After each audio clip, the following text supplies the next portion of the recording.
Hello friends, welcome to this channel of Medical Matters in this new year.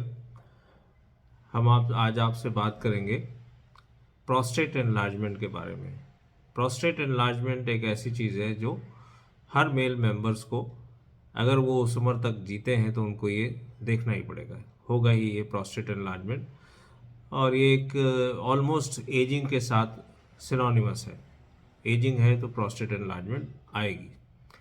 Prostate एक gland है जो हमारे bladder के नेक के आसपास होती है, उसको अच्छे से सराउंड करती है और ब्लैडर के आउटफ्लो को कंट्रोल करती है। इस्तेमाल इसका कुछ और है, बायोलॉजिकल यूज़ कुछ और है, मगर ये 40 इयर्स के बाद ये एक कंटिन्यूस रेट से एनलार्ज होना शुरू हो जाती है और सिम्टम हमको किसी भी उम्र में हो सकते हैं, 55 से लेकर के ऑनवर्ड्स कभी भी उम्र में हो सकते हैं। और इसका सबसे बहुत इम्पॉर्टेंट चीज़ कंपोनेंट है कि हमारे मेल हार्मोन्स, एंड्रोजन्स का काफ़ी रोल है और कई बार ये फेमिलियल भी होता है। फैमिली में जिनको ज़्यादा होता है उनको ये जल्दी शुरू हो सकता है। तो प्रोस्टेट के सिम्टम्स क्या होते हैं पहले हमें ये समझना होगा। और सिम्टम सबसे पहला है हेजिटेंसी। जब यूरिन करने जाते हैं या पेशाब करने जाते हैं तो शुरू होने में बहुत टाइम लगता है, स्ट्रेनिंग होती है, यूरिन लगी है, आप जा रहे हैं मगर इमीडिएटली स्टार्ट नहीं होता। फ्लो यूरिन का रिड्यूस हो जाता है, कैलिबर उसका छोटा हो जाता है, पतला हो जाता है और एक सेंस ऑफ इनकम्प्लीट इवैक्यूएशन होता है। ऐसा लगता है यूरिन करने के बाद कि हमारा पूरा काम नहीं हुआ, हमें अभी फिर जाना पड़ेगा। और एक होता है सेकंड वॉइड कहते हैं, मतलब आपको 2 घंटे के अंदर, एक बार आप यूरिन गए 2 घंटे के अंदर आपको फिर से जाना पड़ सकता है, तो इसको सेकंड वॉइड बोलते हैं। रिकरेंट इन्फेक्शन हो सकते हैं, बार बार इन्फेक्शन हो सकता है हमें, इस वजह से यूरिन करने में स्ट्रेनिंग होती है। और कई बार यूरिन करने के बाद पोस्ट वॉइड ड्रिबलिंग बोलते हैं, यूरिन करने के बाद थोड़ा यूरिन ड्रिबल होता है, एकदम से ख़त्म नहीं होता, जो एक यंग आदमी को ऐसा नहीं होता। ये सिम्टम्स होते हैं, ऑब्स्ट्रक्टिव सिम्टम बोलते हैं। ये नेक में जो यूरेटर को ब्लैडर का आउटफ्लो ऑब्स्ट्रक्ट कर रहा है उसकी वजह से ये सिम्टम होते हैं। कुछ सिम्टम होते हैं जो इरिटेशन की वजह से होते हैं, ब्लैडर का प्रोस्टेट एनलार्जमेंट की वजह से ब्लैडर का कुछ हिस्सा यूरिन से छूता है और उसको इरिटेशन की वजह से सिम्टम होते हैं। जैसे कि फ्रीक्वेंसी, बार बार जाना पड़ रहा है, यूरिन उतनी बनी नहीं है मगर हमें बार बार जाना पड़ता है, हमें लगता है कि नहीं यूरिन बढ़ गई है और हमें जाना है। अर्जेंसी होती है, इमीडिएटली हमें जाना है, अगर यूरिन लगी है तो हमें इमीडिएटली जाना है, हम इंतज़ार नहीं कर सकते। हम नॉर्मली एक आदमी कभी भी इंतज़ार कर सकता है, जब उसकी मर्जी हो चला जाए, बट ये अर्जेंसी होती है, इमीडिएटली जाना पड़ेगा। और नॉक्टेयूरिया, रात में उठ करके हमें कई बार पेशाब करने जाना पड़ता है, ये एक सिम्टम्स है जो इरिटेशन की वजह से होते हैं। और कई बार फर्स्ट टाइम भी ऐसा हो सकता है कि ब्लैडर रिटेंशन हो गया, यूरिन हो नहीं रही, ब्लैडर एकदम से फुल हो गया, और ये इससे भी प्रेजेंट हो सकता है आदमी। नाउ इसको इवेल्युएट करने के लिए कि हमें इस प्रोस्टेट के जो सिम्टम है हमारे वो कितने बड़े हैं, कितना ज़्यादा है और हमें कब उसको इलाज करना चाहिए, इसके लिए एक इंटरनेशनल स्कोरिंग है प्रोस्टेट सिम्टम्स की, जो सभी जगह अभी उसी को मान्य करते हैं हम लोग। और इसमें कुछ चीज़ें पूछी जाती हैं, इसको हम टेबल के फॉर्म में दे देंगे आपको कैसे स्कोरिंग होती है। और इसमें ये पूछा जाता है कि पिछले 1 महीने में आपको कितनी बार ऐसा हुआ कि आपको लगा कि हमारा ब्लैडर पूरा खाली नहीं हुआ, या 2 घंटे के अंदर हमें दोबारा यूरिन जानी पड़ी। और कई बार स्टॉप एंड स्टार्ट करना पड़ता है, हमें यूरिन हमारी स्टॉप हो गई, हम फिर से उसको यूरिन कर रहे हैं, फिर से कर रहे हैं, तो कई बार हमें एक बार के अंदर ही 2-3 बार करना पड़ जाए। यूरिनेशन पोस्टपोन करना हमें मुश्किल हो रहा है, दैट मीन्स अर्जेंसी वाली बात है, यूरिन हुआ बस हमें इमीडिएटली जाना है।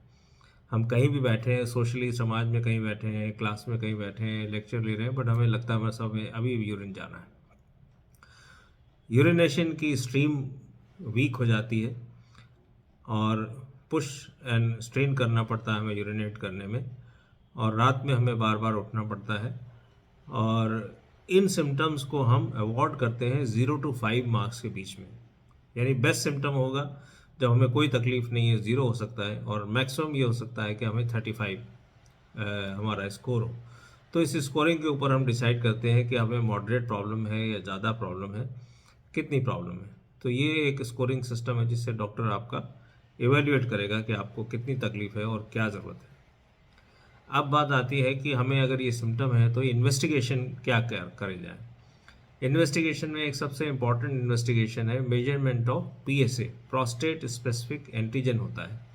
इसको मेजर करते हैं। ये नॉर्मल इज़ 1 to 4 नैनोग्राम पर लीटर, बट ये बढ़ जाता है और बढ़ करके 4 से ज़्यादा हो सकता है, 10 हो सकता है, 10 से ज़्यादा 20 हो सकता है, या 100 तक भी जा सकता है।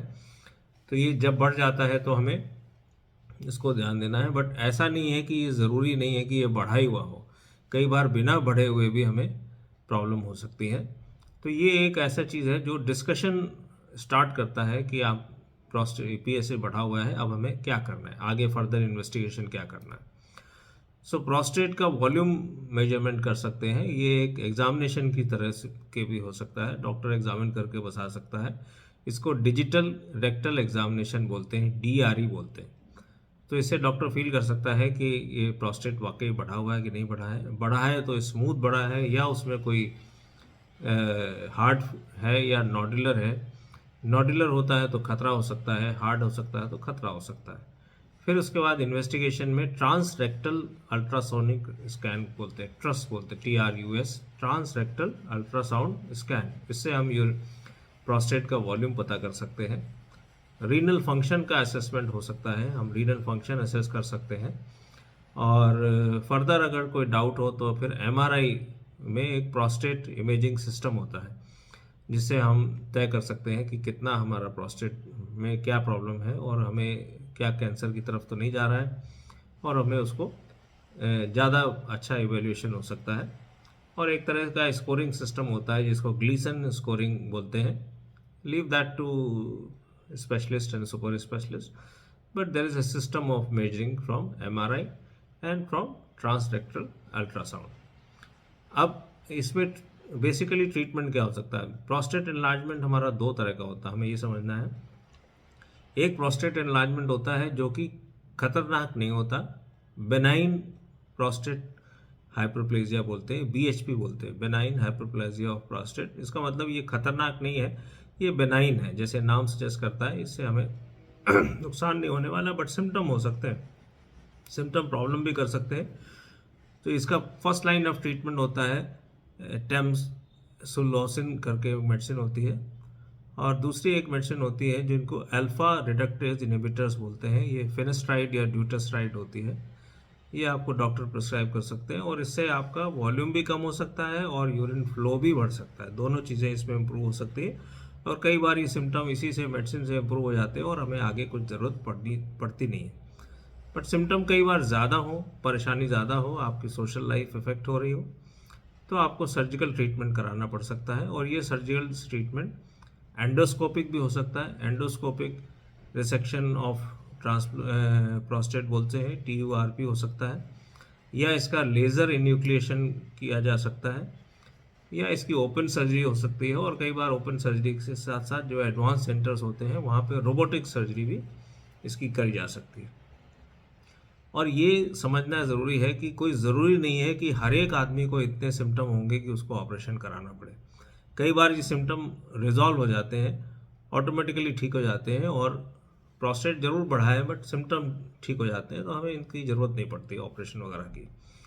तो ये समझना है कि हर एक को ऑपरेशन की ज़रूरत पड़ेगी, ऐसा कोई ज़रूरी नहीं है। अब बेनाइन एनलार्जमेंट के अलावा कई बार इसमें कैंसरस चेंजेस हो जाते हैं, और ये सबसे ज़्यादा कॉमन कैंसर यूरोप में पाया गया है। सारे कैंसर्स में सबसे ज़्यादा कॉमन ये है, 105 पर लाख पॉपुलेशन में ये हो जाता है।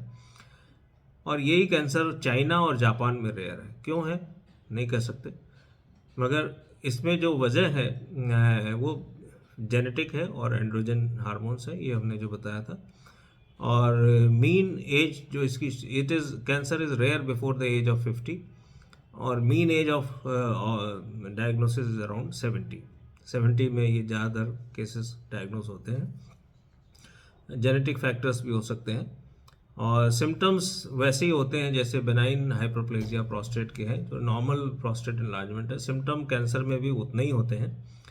कई बार अगर कैंसर फैल चुका है तो उससे कुछ सिम्टम हो सकते हैं, जैसे कि वेट लॉस हो सकता है, एनीमिया हो सकता है, बैक एक हो सकता है, और ऑब्स्ट्रक्शन ऑफ यूरेटर का ऑब्स्ट्रक्शन हो गया, जो यूरिन आउटफ्लो हमारा नली जो यूरिन को ले जाती है उसका भी ऑब्स्ट्रक्शन हो सकता है। और 45% केसेस में इम्पैल्पेबल भी हो सकता है, डॉक्टर को पैल्पेबल करने से समझ में ना आए या उसको ना मिले।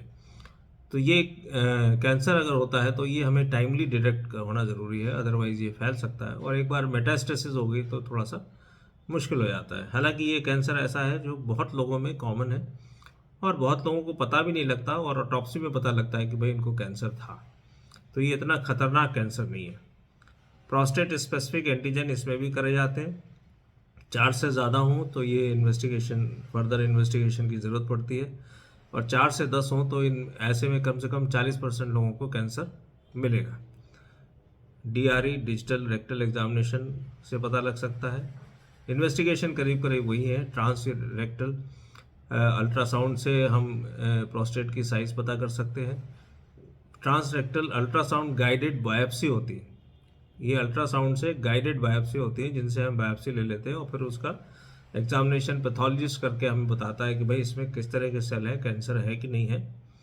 और स्टेजिंग परफॉर्म करने के लिए MRI की ज़रूरत हो सकती है, और मेटास्टेसिस है कि नहीं है ये चेक करने के लिए। मेटास्टेसिस मतलब ये कैंसर कहीं ऑलरेडी इधर उधर फैल तो नहीं गया है, इसको चेक करने के लिए एक radio nucleotide tagging PET scan होता है, उसकी ज़रूरत पड़ सकती है। पेट स्कैन आपका डॉक्टर आपको एडवाइस कर सकता है।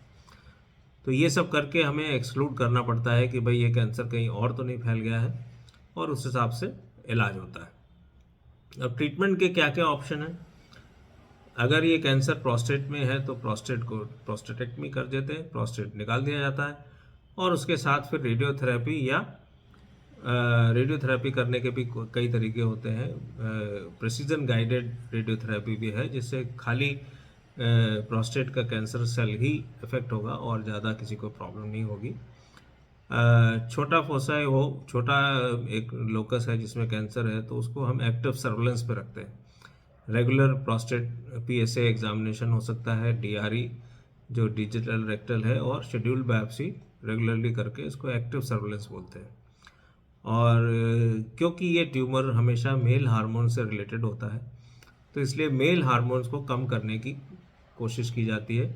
इसके लिए ऑर्किटेक्टमी करी जा सकती है, दैट मीन्स टेस्टिस रिमूव किए जा सकते हैं ताकि मेल हार्मोन से और ना बढ़े ये। या कुछ मेडिसिन होती हैं जिनको बाई कैल्यूटामाइड बोलते हैं, बाई कैल्यूटामाइड या क्रिप्टोटेरॉन बोलते हैं। ये मेडिसिन जो है ये दी जा सकती है, जो मेल हार्मोन्स को एंटागोनाइज करती हैं, और मेल हार्मोन की वजह से जो प्रोस्टेट बढ़ने वाला था वो नहीं बढ़ता है। एक मेडिसिन है GRH एनालॉग बोलते हैं, गॉसरेलिन बोलते हैं, वो मेडिसिन दी जा सकती है। या फिर कभी कीमोथेरेपी के बारे में भी सोचा जा सकता है, जो डोसीटैक्सल नाम से होती है कीमोथेरेपी, उससे भी करी जा सकती है।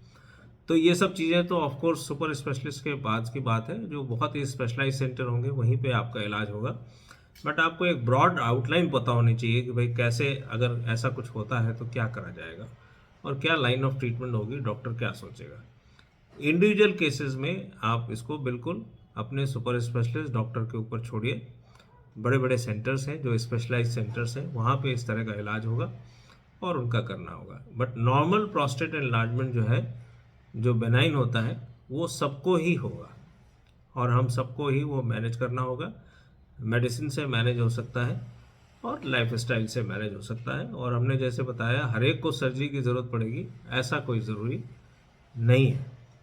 तो ये कुछ बेसिक इन्फॉर्मेशन हम आपको देना चाहते हैं, और इसके अलावा कोई ज़रूरत पड़े तो आप हमें डेफिनेटली अप्रोच कीजिए, कमेंट्स में क्वेश्चन पूछिए, और हम आपको बहुत अच्छे से कोशिश करेंगे कि हम जवाब दें। ज़रूरत पड़ेगी तो हम और यूरोसर्जन जो यूरोसर्जन्स होते हैं उनसे कंसल्ट करके आपको जवाब देंगे।